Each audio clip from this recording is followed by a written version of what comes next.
my name's Carmen, owner and operator of Love It for Sit, a pet care and dog training company in Santa Monica, California.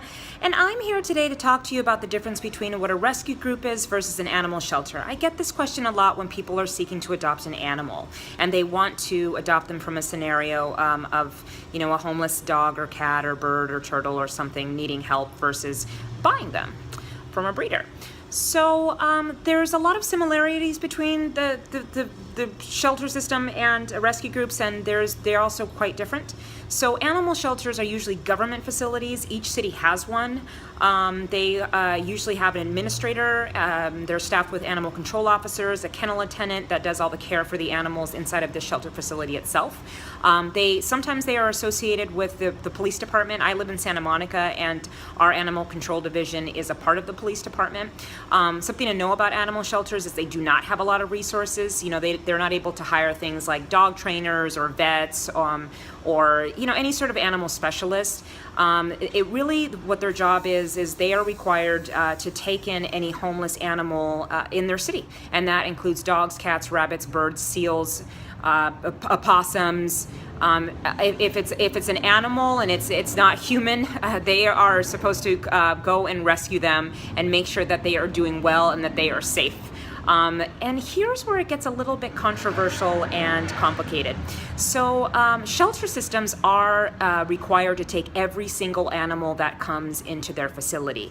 Well, if they only have 20 kennels, then if they have more than 20 animals, they have to make room. And that's where we see scenarios like euthanasia. Euthanasia is a very complicated and controversial topic that I'm not going to get into here, but it is a reality of the system. So the process of an animal ending up in a shelter is like this. So let's say that a dog is roaming the streets of Santa Monica and somebody calls animal control. Animal control will go and collect the dog, bring him to the shelter, scan the dog for a microchip. If the dog has a microchip, they will call the owner and put them on a 3 to 10 day hold. If the dog does not have a microchip, they will still put that dog on a mandatory 3 to 10 day hold so that it gives time for the owners to come and pick up their animal for whatever reason. After that hold, they are placed for adoption. Now remember, the shelter has a limited amount of room for each animal. So if they get full, then the animal that's usually been there the longest is usually in jeopardy of being euthanized, and that, like I said, it's complicated because a dog or cat or animal that has only been there a very short time but exhibits behavior that is dangerous to the public can be in danger of euthanization too. But luckily in my city we have a very high adoption rate, and the euthanasia rate is ridiculously low, so we're very, very fortunate. So how does this compare to rescue organizations? So rescue organizations are usually 501c3s. This is a code that is designated by the IRS.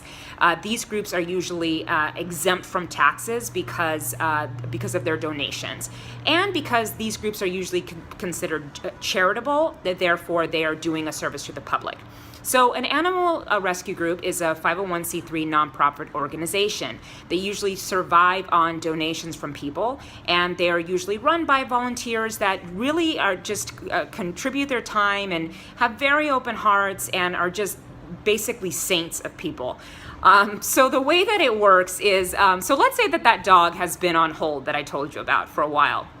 And he goes up for adoption and no one comes to get him. He's been there for a very, very long time, and two things can happen. Perhaps that dog is deteriorating in a kennel. That dog has a wonderful disposition. He's extremely adoptable, but for whatever reason, no one's picking him up. Or that dog has been there for a really, really long time, and it's just a matter of time before they have to do something to quote unquote make room.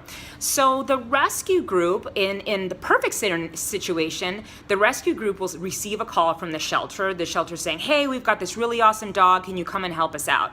If it's a rescue group that focuses on German Shepherds or is breed specific, and that dog fits that breed specific rescue, then that rescue will get a call, and usually the rescue will come and pick it up. If it's just a really good dog, like there's not a lot of pit bull specific rescue groups out there. There should be, but there are not. If the dog is just a really wonderful dog, a lot of times a rescue group will just come and pick it up. So that is the perfect scenario. The problem is that rescues are also just inundated with their own inquiries every day from people that need to give up their animals, or getting calls all the time from shelters, and they can't take every single dog themselves. Not to mention, if the rescue group has their own facility, they have kennels too. So the dog is going from one kennel situation to another kennel situation. So the idea here is not that the dog is going to stay at the shelter forever, or the facility forever. That the rescue group is going to try their hardest to get that dog, cat, or animal adopted. So here's the thing about rescues that's tricky. Remember I told you that they run only on donations and they're usually run by volunteers? Well, their resources are limited too. So if they receive a dog that is really, really hard to place, then usually that dog ends up at the rescue for a really long time. But what's really nice is that usually rescues know what their limitations are, and they will usually network with each other. So one rescue will say, you know, we've been doing really, really great for this dog, but nothing's happening, and so they'll coordinate with another rescue, and the other rescue will take the dog or the cat or the animal and do their best to place the dog or the cat. And sometimes it works just fine. So who do you adopt from? Both scenarios are great. Well, the shelter, I always have people start at the shelter system because of the fact that you are literally saving that animal's life. But the drawback is because, remember I told you, they don't have really good resources like an animal trainer or a vet on staff. You are not really knowing what you're getting yourself into. The staff can kind of have an idea based on their interactions with the dog, or what their volunteers have told them, or sometimes if the dog has been relinquished by an owner, sometimes you'll get some background, but sometimes that's not very accurate because the owner that previously had the dog, you know, doesn't want your dog to be put down, so they'll lie about their behavior. So the point is, you don't know for sure. But with the rescue group has invested a lot of time and resources in getting to know that dog, evaluate the dog. Usually they've gone to the vet, had a thorough examination, blood test, the work. So you know what you're getting into. And since they guarantee the life of the dog, which is bing, bing, bing, the most awesome thing, when the rescue group takes an animal, they guarantee that animal will never be put down, meaning even if that dog or cat or animal is adopted, if it doesn't work out, they promise to take that animal back and either keep them for the rest of their life, or they're also going to try to adopt them out. But the point is, the dog is not going to be killed or anything like that. So who do you adopt from? Like I said, I start with the shelter system first because, you know, hey, why not?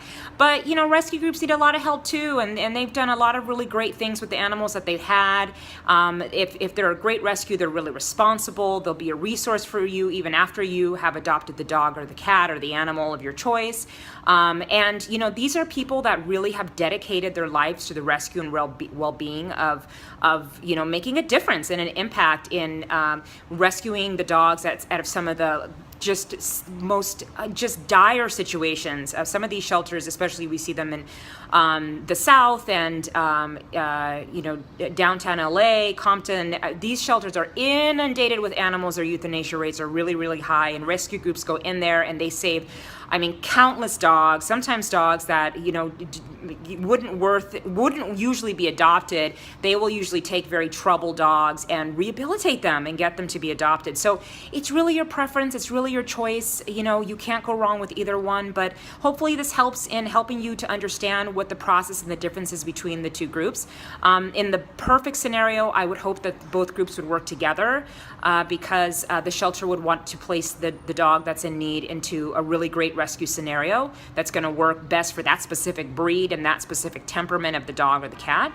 And I hope that the rescue group would really support the shelters, because shelters, you know, the people that staff shelters are really hardworking, and usually they are animal lovers and they do the best that they can for the tools and the resources that they have. But they get a bad rap because there is the issue of euthanasia, which is a reality. But again, stay tuned. We will be having a discussion about that.